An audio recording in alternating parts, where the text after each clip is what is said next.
Oh, Nisha's just cracking straight on. So nearby, Lucas and Nisha. What's the last great TV show you watched? Well, it's got to be Secret Invasion, hasn't it? We're talking about Sopranos today. It's been a long time since I've watched anything. All I do is watch TikTok, so I don't know. What's the last great TikTok you watched, Nisha? There was one I watched this morning, actually. A cat was having a tantrum because it didn't want to go back inside. So it was just like... As its owner was just carrying it inside saying, "Come on, George." The Sopranos is often considered one of the greatest TV shows ever made, and it heralded the likes of Breaking Bad, Better Call Saul, and as Lucas said, Secret Invasion as part of the so-called second golden age of television. Is it you to fire me? You earned all this smoke, brother. Lauded by critics, audiences, and, most interestingly of all, actual mobsters, criminals actually really enjoyed the show, save for one salient piece of information: Tony Soprano's wardrobe. Specifically, what covered his ass. So, guys, have you seen The Sopranos? Nope.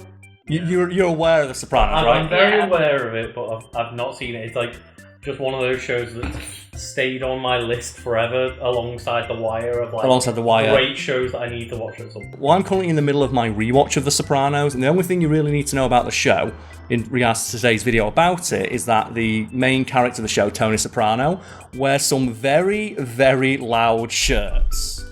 Like the kind you Kind of like yours. Well, the joke I was about to make is normally worn by like retired porn stars. And me! Oh, sorry, I've ruined it, I'm sorry. And the thing about the show is though, like Tony Soprano is always wearing like a really loud shirt in like almost every scene that he's in. And I was like, while I was researching this, I found an article of like The Sopranos is undergoing like a renaissance of sorts. The one thing we shouldn't bring back though is Tony Soprano's outfits, and all the comments like, no, fuck you, he looks great. Because the thing is, James Gandolfini just pulls off every look through just sheer and utter swagger and a complete like lack of any discernible fucks being given. For example, that's a mob boss. Is that a dressing gown? Yeah, that's So from a distance, it looked like a lab coat. Yeah, a lab coat. Yeah, so like, admittedly the show was made and set around the early 2000s, so many of the fashion faux pas can be forgiven because it took place in like, the decade where fashion died, the early 2000s. Yeah, but don't worry, give it another 10 years and the next generation will be all over it. Well, yeah, fashion is cyclical. Because I remember when I saw like bum bags and like Leonardo DiCaprio curtains back in from the 90s, so early 2000s fashion's coming. I just can't get with the bucket hat. I can never do it. I don't understand it. Well, the rule about fashion is if you were there the first time it was popular, you can't wear it again. So we were kids in the 90s when bucket hats and stuff was like fashionable. We can't wear that. And then early 2000s and stuff, so skinny jeans are coming back. That I'm excited about. The worst I think I saw was when it was skirts with jeans. A lot of I remember like a lot of Disney Channel stars used to wear that sort of thing. Flat shoes, jeans, and like skirts. It's very strange, yes. But like, if you've not seen The Sopranos, I would recommend it. Because Nisha, you mentioned TikTok earlier. While The Sopranos was like made in the 2000s, and it has this reputation as like a crime show, like serious crime drama about like the tragic downfall of this asshole called Tony Soprano. The show's really, really funny. Sometimes intentionally, sometimes not. For example, there is like, and it's not a spoiler for the show, a lot of people get whacked. It's a show about organised crime, people get whacked. And there's like a bit in the show where this character called Vito whacks somebody. And Vito, I'm going to put it diplomatically, is a larger lad. He doesn't exactly have the makings of a varsity athlete, you could say. And he's going to shoot someone in the back of the head. And seemingly they knew they can't have him sneak up behind somebody. Because a man of that carriage, shall we say, isn't exactly stealthy. So the way they shoot it is just the guy stood there, and then Vito just comes in and just shoots in the back of the head and then walks off. And it's one of those things where, at the time, it was intended to be shocking because, guy comes out of nowhere, gets shot. But it's almost flawless, like, comedic timing for, like, the TikTok or Vine age. Because you just have a guy walking, and then this guy comes in, like fucking Ken Shiro. Do you know like that thing Ken Shiro does? Like, you are already dead. Like, dun-dun-dun-dun-dun. So when you edit this one, Lucas, you need to put that clip in, but now put the sound clip of Ken Shiro in over the top. So, dun-dun-dun-dun.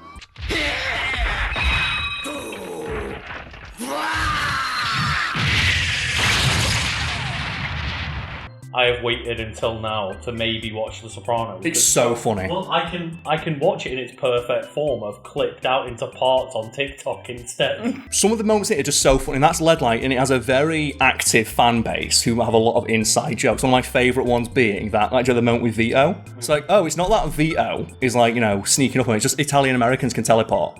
They just have this theory that Italian American in The Sopranos can teleport. And it's actually backed up by other scenes, because they film multiple shooting scenes like that. For example, there's a little bit where they're calling off a hit, so they have to go talk to these gangbangers they've got to do the hit. And in any other show, they'd be generic gangsters, but they even have this great little moment where they're sat in the car after the hit's being called off, talking to each other oh, don't tell my ex that we got paid for this, because they don't want to pay child support. And then suddenly Italian Americans appear. Don't say jack shit to Kaisha about this, or she be haunting my ass for that child support. With almost perfect, flawless comedic time, and just gun them down. Is that like when, a lot of horror movie villains, Jason, can teleport because they don't want to show him, if you were showing him running alongside, it'd look stupid, yeah. They realise watching these, overweight 40-year-old men, chase after a car with these tiny little fake pistols would look stupid. But the end result is that they teleport in. And it's so good. And just we've got to single out James Gandolfini's performance, because he is fucking phenomenal. Widely regarded as one of the best television actors ever. Every episode is a masterclass in acting, and any clips we put in, you'll see that he's just so good. But he's also just really, really funny, because he has this really specific thing that he'll do of just zeroing in on people. What do you mean by that? There's a bit where I think he sums up The Sopranos. It's the Sopranos in a microcosm. Where there's a bit where a guy's doing drugs, he's a drug addict, so they have an intervention, and the intervention ends with just beating the shit out of him. And it's that's The Sopranos. But there's a bit where during the intervention, they say look mate, you're strung out all the time, you killed your dog. And one of the gangsters comes in, what, did he kill his dog? Was it barking or something? That's a perfectly valid reason to kill a dog. But Tony Soprano just keeps circling back to the fact he killed the dog. Still, this thing with the dog, how could you not see it on a chair? You're getting emotional, Tony. That's because I know what it's like to lose a pet. It's just really funny that they'll talk, and then Tony go, but what about the dog, though? And it's just so endearing that he gives a shit. I think that's pretty valid. Yeah, you can't hurt a dog. But that's the thing, but the idea, though, keep in mind, Tony Soprano just kills people every other episode, but the fact he cares... Yeah, that's was this bit where he's obsessed with ducks. He's got a weird obsession with ducks and stuff like that. It's just a fantastic show, and as mentioned, widely regarded by critics and fans, one of the greatest shows ever made. But it was also enjoyed by actual mobsters. Oh, it's just like real life. Well, that's actually weirdly close to how it was in real life, because the showrunner and creator David Chase would talk about how he would get approached by people who were made men in the mob, saying, "I love your show. It's really realistic, except for this one part." And there's actors on the show said, yeah, I got coached by made men and former hitmen about how to shoot the gun or strangle someone with piano wire, for example. They said the way you're doing it is not the realistic, or when you strangle someone with piano wire, they don't react like that. So next time you're doing it, tell the person being strangled to act like this. It's how do you know that? Trust me, I know. And just love that. I'm oh yeah, this isn't how they will react. Don't want to know why you know that thing. Yeah. And there's just a couple of and some of that ended up getting into the show. One of the things they say is when someone's about to be whacked, they in the show they're really dramatic and begging for that. It's normally they'll just they'll just be quiet and oh god, or they'll ask for their mum or something like that, and they put that into the show, which makes some of the killings in the show really uncomfortable to watch. So are there any other examples of criminals liking this show? Yeah, because weirdly, the FBI would tell, David Chase, yeah, we're actually wiretapping members of the mob right now. And like everybody else, they're watching The Sopranos on a Sunday. And when we're tapping them and just listening to their conversation, they'll be talking about The Sopranos. They're not just talking about The Sopranos, they're actually talking about, one, how realistic it is, and two, isn't it weird how close it is to what we're doing right now? Maybe someone's wiretapped us while they're being heard over a wiretap. And obviously, they didn't put any of those storylines into the show, but that speaks to its accuracy that actual members of the mob heard on wiretaps were wondering out loud, do they have a wire here that sees into our lives? This is weirdly specific to how our lives actually are. And I love that, because the picture I used to demonstrate that is just this great shot of just Tony Soprano. One of my favourite shots of Tony Soprano. This says with pulp. Yeah, it's just Tony Soprano getting annoyed that his orange juice is the wrong orange juice. I mean, it is the wrong orange juice. With No, pulp. with pulp's the best. What are you on No, about? no. You don't like with pulp? No. It ruins the experience of drinking a liquid. But it's orange juice. You want to taste like when it's without the pulp, it's just juice. But when it's with the pulp, you know the orange actually is in there. It tastes more real. No. You know what? Let us know in the comments. Tastes less like a liquid. I like it with. Does anyone else like it with pulp? Am I weird for this? Not like in like just on its own. It's nice, yeah. I think it's just a divisive thing. It is. And it's so divisive when Tony Soprano like gets in on that. The one thing apparently they didn't like is Tony Soprano's wardrobe, but not like his loud shirts or his wide awake ties or anything like that. It was just the fact he wore shorts. Specifically his penchant for just like booty hugging shorts when he's out and about. Just chilling. The thing is though, in honour of Tony Soprano, I'm wearing some shorts that you can't see, but look at them. Look at my gams. I say you never wear shorts. I never It's weird. but I wore shorts today for Tony Soprano. Not because it's hot outside. Oh no, I wear skinny jeans all the time, but look, apparently actual mobsters did not like that Tony Soprano wore shorts. And we know this because 1, David Chase was told, and 2, James Gandolfini got a call at 3 in the morning. And he was like, first of all, like, a call at 3 in the morning, that's kind of weird. So he answers the phone. Like, who's this? And there was nothing. There was silence at the end of the line. And a few seconds later, just someone comes up, hello, Mr. Gandolfini? We love the work you do. Just one issue. And he's like, what? And it's like, it's like, a Don does not wear shorts. And then they hung up. Really? Did Yeah. have to call at 3 a.m. for that? Yeah. It was more intimidating that way. But keep in mind as well that, like, in the show, Tony Soprano is like a psychopathic, drug-dealing murderer who endlessly cheats on his wife and has a hair-trigger temper. Like, there's an episode, like, there's a supercut out there of just this guy who works in the bar that he owns. Like, all the times Tony Soprano just beats him half to death. And just, like, randomly, he'll just, like, beat this. And, like, they had no problem with that, but the shorts, that's where they drew the line. You can show a mob boss, cheating on his wife, killing people, being an absolute unrepentant piece of shit, but wearing shorts, Crossing the line. Crossing the line there. That's too far. And apparently, like, David Chase thought that was really, really funny. Obviously a bit unnerving, but really funny that the mob was so annoyed they called James Gandolfini to tell him. So he actually wrote it into the show. So there's a bit in the show where, like, another mob boss comes in from out of town and says to Tony Soprano, like, oh, I heard you had a party at your house the other week. And he's like, yeah, and he's like, a Don doesn't wear shorts. John said he went to a cookout at your house. Yeah. Don doesn't wear shorts. I guess, you know what? A Don doesn't wear shorts. Imagine it's just suits. Suits all day. Every No, day. that's the thing. Like, that's the thing. He wears like these wide awake shirts in but every I think scene he's in. When you think like mob bosses and stuff, you just think suits all day, every day. Either that or like the full tracksuit. Well, that's the thing. Like, the show is a fashion like dead zone. Like, everyone. The thing is, like, they're all pointing off, they're all confident, which is the ultimate thing. That's like, all clothes look good on someone who's wearing them with confidence. But just the fact that it's the shorts where they drew the line. Yeah. That's what I love so much about it. Like, everything, like him walking around in his bathrobe or whatever, or like looking like a piece of shit is fine. But when he's wearing like Dons don't wear shorts. This is, I guess, it's one of those weird things. One of the weirder things about, like, the mob and those rules about it is that. Do you know, like, the image we have of the mob of, like, all wearing suits and like the honor and stuff like that? That's like entirely informed by movies, not the other way around. Is that just like The Godfather told us that? Yeah. Like, The Godfather was not really rooted in, like, any sort of reality, besides the fact that did exist. Like, the mafia existed, but it didn't function the way it did in The Godfather and, like, Goodfellas and movies of that ilk. But apparently, the actual mafia really liked that and started taking that on. Because they're like, oh, yeah, like, and they, the emphasis on honour and respect and, like, dressing to the nines and always, like, carrying yourself with the trappings of a gentleman. They liked that idea, so they took that on. And then, like, so they were, like, it was the movies that informed the way the mob acts, not the other way around, which I find hilarious. But this video has been roughly about fashion and TV. So what's a look from a TV show that you think is especially strong or especially bad? Because, like, I've talked about Tony Soprano just looking like an absolute don. So the look of just mob boss in a Hawaiian shirt with a machine gun is kind of hilarious. It's, like, so strong. See, I like referenced it earlier, but I was thinking of like the mob, like the mafia in It's Always Sunny, and they're all in like the full tracksuit, yeah. Listen, rumor has it that somebody that works at this bar found a certain something that belongs to us. A certain something which may or may not have fallen off a certain truck, huh? And then like full Matt slap wants squats to join them, so he comes in with like his slick back hair and his tracksuit as well, and then they just call him like pussy hands. Well, I think there's someone that you might like The Sopranos. There's a character, one of the most important characters in the show, just called Big Pussy. That's his name.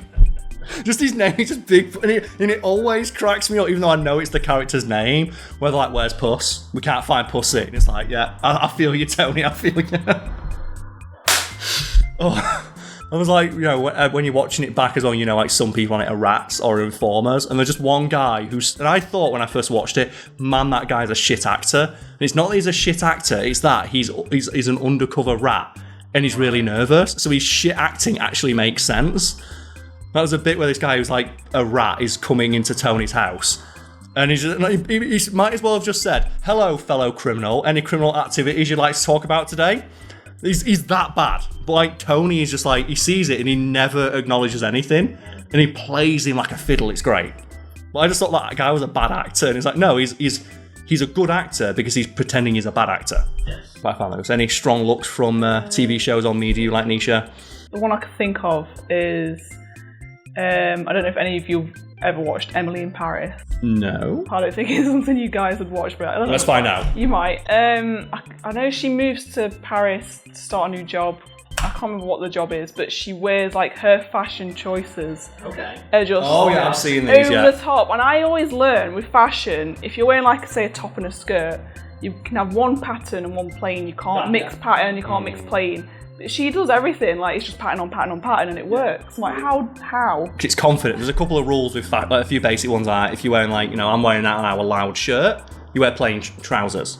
You wear like, black trousers or muted ones, so you don't want too many things drawing the ice. It clashes. Yeah. Like if you are going to make something clash, that can be done deliberately. You can ignore these rules to create your own style, but you still have to stick within the framework of them. Like there's the colour wheel. People are probably familiar with the colour wheel of like these colours go with these colours, but if you pick colours that are opposite, they contrast and they can also work in the right way. Or you could just go for that amazing interview with Ryan Gosling where he did it in character as Ken, and he's talking about how he gets ready for the morning, and he's there in full fucking Ken outfit, and he's like, "Well, you need sunglasses, right?" And he goes, "Yeah, but when you're a Ken, you need 2 pairs of sunglasses. And the first pair has to be a pair that, is for women, in case Barbie needs sunglasses. And the second pair needs to be mirrored so that Barbie can check her hair in it, which isn't really necessary because her hair's always perfect." And he says, there's a rule, I think it's like Coco Chanel says when you're about to leave the house, take one thing off. When you're a Ken, you put 3 things on. And he smash cuts him with like a feather boa and 2 pairs of sunglasses. And it's like... that man has peak Kenergy, and I'm all for it. I'm sure you're all aware of the Coco Chanel rule. Before you leave the house, you take 1 thing off. The Ken rule is you put 3 things on. Have you seen the red carpet looks? Or the pink carpet looks? Where you've got 50 years of Barbie. Because that's the thing people don't know, actual real designers design dresses for Barbies for years. So they've got 50 straight years of just these amazing couture designs to pick from. I do like that. I didn't realise this was a thing. But I saw someone talking about it, that in the movie they reference Cock Ring Ken. Yeah. And it's I didn't realise that back in the 90s they didn't understand. Oh, we did a video on that. Yeah, it's one of my most popular videos. There's a Cock Ring Ken out there, and I was like, I never knew about that. Everyone loves Cock Ring Ken. He's great. But I just love that. If you can track it down, it's so... because he does it entirely in character. And he says, well, obviously you need a book. If you need a book if you're going to be a Ken, and it's just a book called Horses. And that's it. And he's just because Barbies love horses, so you should always be well read on horses in case Barbie wants to. And it's I have never seen someone who understands the way a 10-year-old girl would play with it all. He's so on point. Did you ever see that interview with why he became Ken? Initially he didn't want to be it. He's why the fuck would I want to be Ken? Who gives a shit about Ken? And he said he walked outside after getting the offer and saw his own daughter's Ken doll in the mud upside down after being trod on, and he called up Greta Gerwig and went, "This story needs to be told." And just so good. Oh man, what a fucking don.